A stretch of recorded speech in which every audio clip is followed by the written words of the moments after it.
सौभाग्य की एक बात यह है कि इधर दुनिया ईरान और इजराइल और रूस और यूक्रेन को देख रही है, उधर दो देशों में एक शिव मंदिर को लेकर तनाव इतना हो गया, इतना झगड़ा हो चुका है कि प्रधानमंत्री को हटा दिया गया।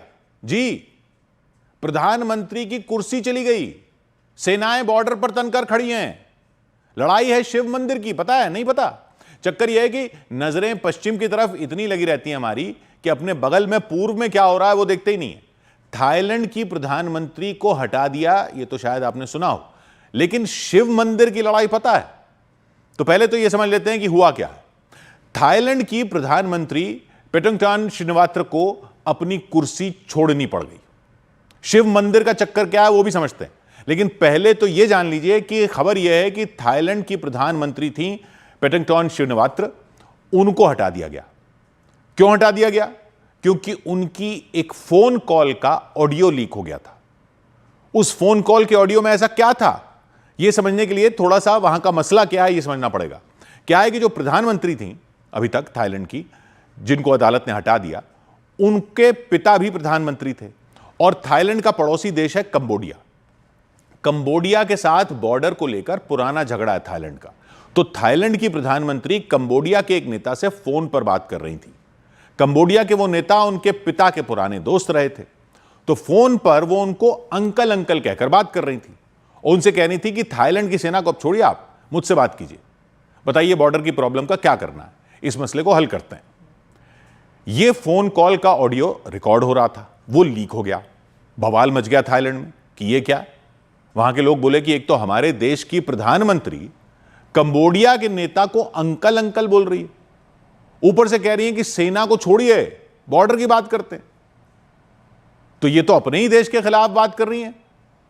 देश की प्रधानमंत्री अपनी ही सेना के खिलाफ बात कर रही है। तो मामला अदालत तक गया और अदालत ने प्रधानमंत्री को हटा दिया, क्योंकि मई में दोनों देशों की सेनाएं आमने सामने आ गई थी बॉर्डर पर और कंबोडिया के एक सैनिक की मौत भी हो गई थी।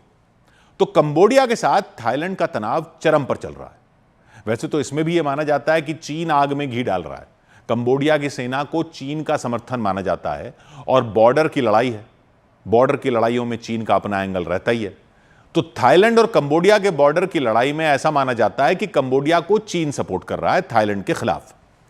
अब आप बोलेंगे कि शिव मंदिर कहां है इसमें?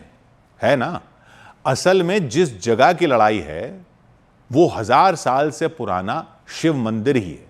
नाम है प्रिय विहार। प्रिय विहार 3 देशों की सीमा पर एक पर्वत है, थाईलैंड, कंबोडिया और लाओस। उन तीनों देशों की सीमाएं जहां मिलती हैं वहां है यह प्रिय विहार। थाईलैंड कहता उसका है, कंबोडिया कहता उसका है। बहुत लड़ाई चली इन दोनों देशों के बीच। मामला इंटरनेशनल कोर्ट ऑफ जस्टिस तक भी गया था और 1962 में इंटरनेशनल कोर्ट ऑफ जस्टिस ने फैसला सुनाया कि मंदिर कंबोडिया का है। लेकिन मंदिर के साथ के 4.5 स्क्वायर किलोमीटर के इलाके को लेकर कुछ साफ नहीं है। तो लड़ाई चलती रही और लड़ाई भी मतलब सेना वाली झड़पें हो जाती। अभी यह ताजा तनाव जिसमें जंग तक का खतरा बन गया, वो ऐसे शुरू हुआ कि इस साल फरवरी में वहां एक दिन थाईलैंड के कुछ सैनिक गश्त पर थे और मंदिर में कुछ महिलाएं आई हुई थी।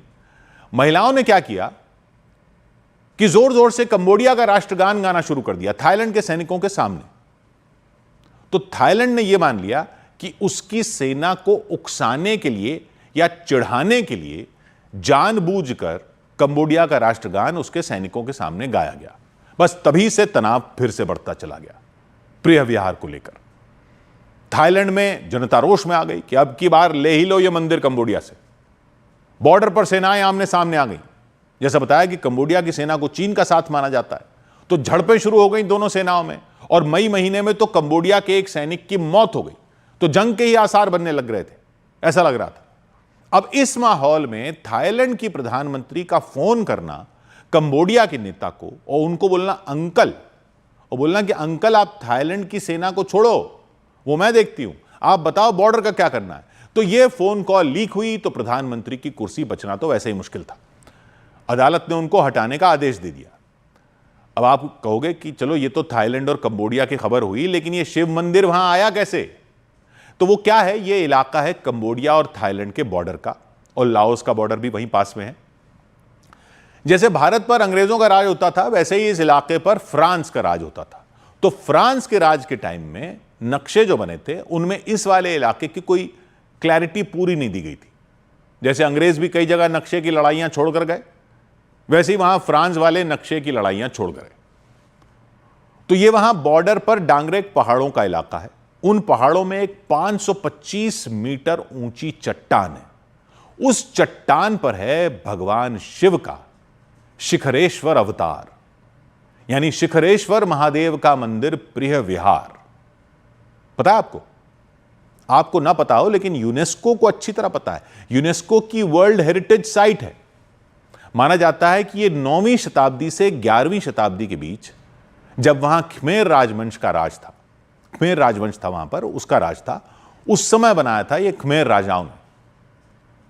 राजा यशोवर्मन, राजा सूर्यवर्मन प्रथम और उसके बाद सूर्यवर्मन द्वितीय के राज में मंदिर परिसर का निर्माण हुआ, यानी लगभग 1500 साल पुराना। चट्टान के शिखर पर है, इसलिए शिखरेश्वर महाराज। वहां से दूर दूर तक कंबोडिया और थाईलैंड का इलाका दिखता है। दोनों तरफ से आप मंदिर तक जा सकते हो। थाईलैंड से भी, कंबोडिया से भी, दोनों जगह से रास्ता है चट्टान पर चढ़ने का। और कमाल की कलाकारी है मंदिर में। बड़े बड़े विशाल पत्थरों को तराश कर बना है। आप सोचिए, इतनी ऊंची चट्टान पर पत्थर ले गए उस जमाने में, ऊपर पत्थर तराश कर शिव के मंदिर में नाग बनाए गए हैं, देवता बनाए गए हैं। तो क्या वहां के राजा हिंदू थे?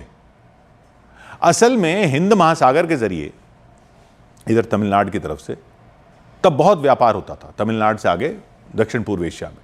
तो दक्षिण भारत की संस्कृति का काफी प्रभाव रहा उस पूरे इलाके में। थाईलैंड, कंबोडिया, वियतनाम, आसपास के जितने भी देश हैं, उस पूरे इलाके में प्रभाव रहा। धर्म तब उस तरह से नहीं था जैसा अब देखा जाता है। इन इलाकों के राजा भी खुद को वैष्णव और शैव परंपराओं से जोड़ते थे। तो शिव की भी पूजा होती थी, विष्णु की भी पूजा होती थी। बाद में बौद्ध धर्म भी पहुंचा भारत से, और हिंदू कोई धर्म था वहां का और उसके बाद बौद्ध धर्म आया, ऐसा सांचों में नहीं देखा जाता था धर्म को। इन्हीं मंदिरों में, कई मंदिरों में फिर बौद्ध परंपराओं से भी पूजा होती थी।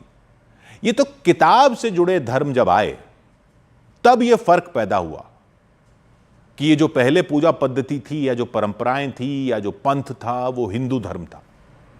किताब से जुड़े धर्म मतलब जैसे बाइबल से ईसाई धर्म या कुरान से इस्लाम। ये जब आए तो उससे पहले जो धर्म इससे पहले इस पूरे इलाके में था, जो पूजा पद्धति थी, जो पंथ था, वो जीवन का एक हिस्सा ही था एक तरह से। अलग से धर्म या पंथ की तरह उसको बाद में देखा जाने लगा। तो उस लिहाज से, क्योंकि भारत की संस्कृति ही थी जो वहां तक व्यापार वगैरह होने की वजह से फैल गई थी, इसलिए वहां शिव मंदिर भी थे, विष्णु मंदिर भी थे, रामायण की कथाएं भी सब जगह जानते थे। इसी तरह वहां था ये भगवान शिव का शिखरेश्वर मंदिर, जिसे कहा जाता है प्रिय विहार, और उस पर है 2 देशों की लड़ाई और थाईलैंड की प्रधानमंत्री की गद्दी चली गई। 100 बात की एक बात।